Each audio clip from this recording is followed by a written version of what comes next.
أما بعد فأعوذ بالله من الشيطان الرجيم بسم الله الرحمن الرحيم ويل للمطففين الذين إذا اكتالوا على الناس يستوفون وإذا كالوهم أو وزنوهم يخسرون صدق الله العلي العظيم. وقال رسول الله صلى الله عليه وآله وسلم التاجر الصدوق الأمين يحشر مع الصديقين والشهداء والصالحين او كما قال رسول اللہ صلی اللہ علیہ وسلم. انتہائی محترم جناب خالد محمود صاحب، امیر جماعت اسلامی تحصیل اٹک، محترم جناب ڈاکٹر صاحب، دیگر بزرگوں، سماجی شخصیات، بھائیوں اور دوستوں، میں آپ کی طرف سے اور اپنی طرف سے سب سے پہلے تو شاویز عمر کو مبارکباد دیتا ہوں کہ وہ اپنا کام شروع کرنے لگا ہے.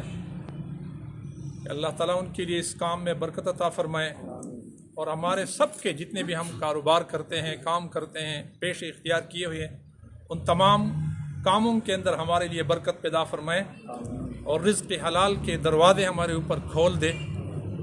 پیارے دوستوں اور بھائیوں، میری خواہش یہ ہوگی کہ 2-3 باتیں جو بھی کام ہم کرتے ہیں اس کے حوالے سے، جیسا کہ خالد صاحب نے کہہ دیا ہے کہ میں ذکر کر دو، اور یہ آپ کا میرے اوپر حق ہے.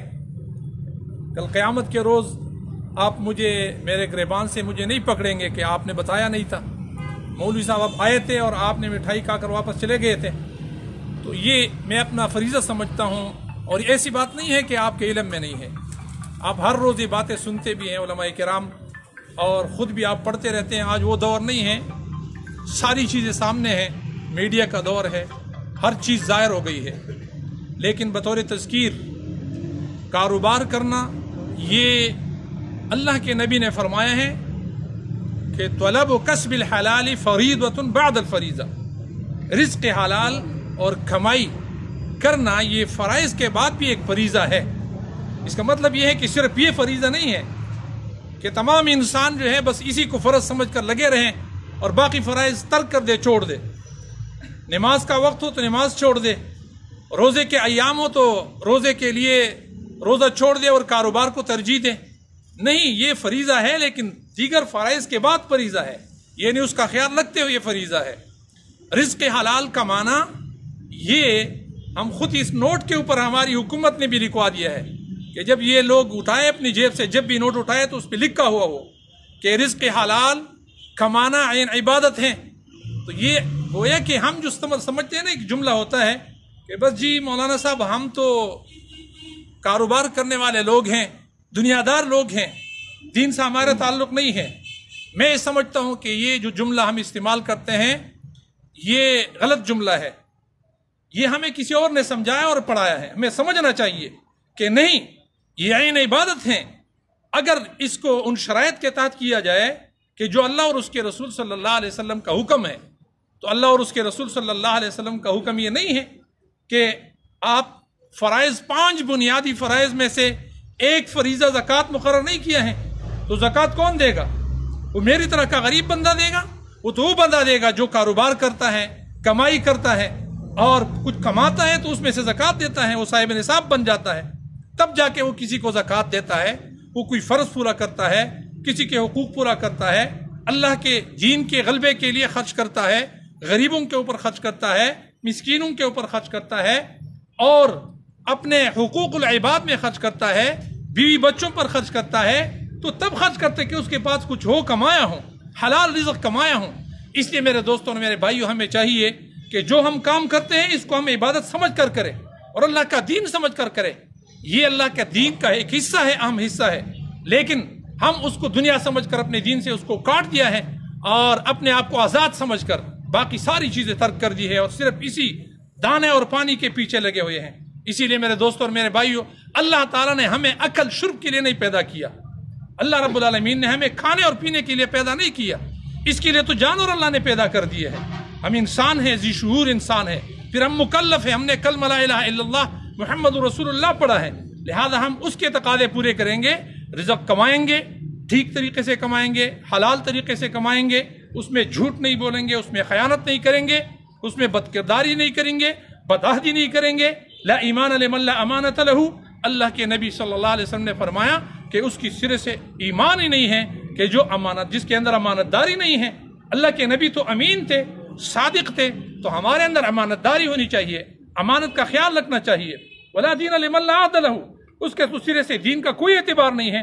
جو وعدے کو پاس نہیں کرتا، وعدہ کرتا ہے جی پلان ٹائم پر آ جاؤ، اور پھر نہیں وعدے کا خیال نہیں کرتا، کام نہیں کیا ہوتا ہے، معذرت بھی نہیں کرتا، تو یہ جو وعدہ کرنا ہے یہ بھی اس کاروبار کا ایک حصہ ہے۔ ہمیں اپنے کاروبار کے ساتھ مخلص ہونا چاہیے، اس کو لیے بھی ہمیں ٹائم دینا چاہیے، لیکن اس کے ساتھ ساتھ اللہ کے دین کے لیے بھی وقت دینا، اس کو سمجھنا۔ جو بھی کام ہم کرتے ہیں، میں استاد ہوں تو استاد کی حیثیت سے میرے کیا فرائض بنتے ہیں، مجھے بر وقت ڈیوٹی پر جانا، وقت سے پہلے 5 منٹ پہنچنا وقت سے، اور زائد وقت لگا کر واپس آنا تاکہ میری تنخواہ و حلال ہو جائے۔ میں اگر کہیں دفتر میں ہوں، آفس میں ہوں، تو وہاں پہنچنا، یہ وہ چیزیں جو اس کے تقاضے ہیں۔ پورا دیانت کے ساتھ کام کرنا، کاروبار کرنا، یہ اہل ایمان کا شیوا ہے، مسلمانوں کا شیوا ہے، اور تب یہ اللہ کے دین کا کام کر سکیں گے۔ یہ جو رزق ہیں، رزق وَمِمَّا رَزَقْنَاهُمْ يُنْفِقُونَ، اہل ایمان اور متقین لوگوں کی صفت قرآن کریم نے ابتدا کے اندر بیان کر دی، سورہ بقرہ کے بالکل ابتدا میں، کہ جو کچھ ہم نے ان کو دی ہے رزق سے نوازا ہے۔ رزق سے ہر وہ چیز مراد ہے جو اللہ نے آپ کو دی ہوئی ہے۔ آپ کے سراؤنڈنگ ایریا کے اندر جتنی چیزیں ہیں، خود آپ کے جسم کے اندر جتنی چیزیں ہیں، یہ بھی اللہ رب العالمین کی طرف سے رزق ہے۔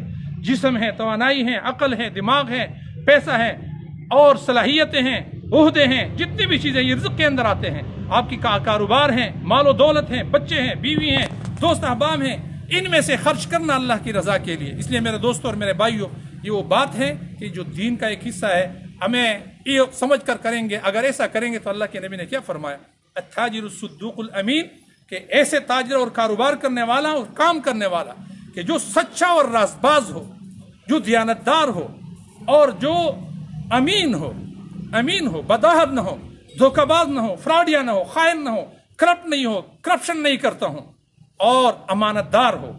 تو ایسے امین اور صدوق سوداگر، کاروبار کرنے والا، لین دین کرنے والا، یہ ان کا حشر قیامت کے روز انبیاء، صالحین اور شہداء کے ساتھ ہوگا۔ اس لیے میرے دوستوں اور میرے بھائیوں، یہ عبادت ہے، اس کو عبادت کے طریقے پر کرنا چاہیے۔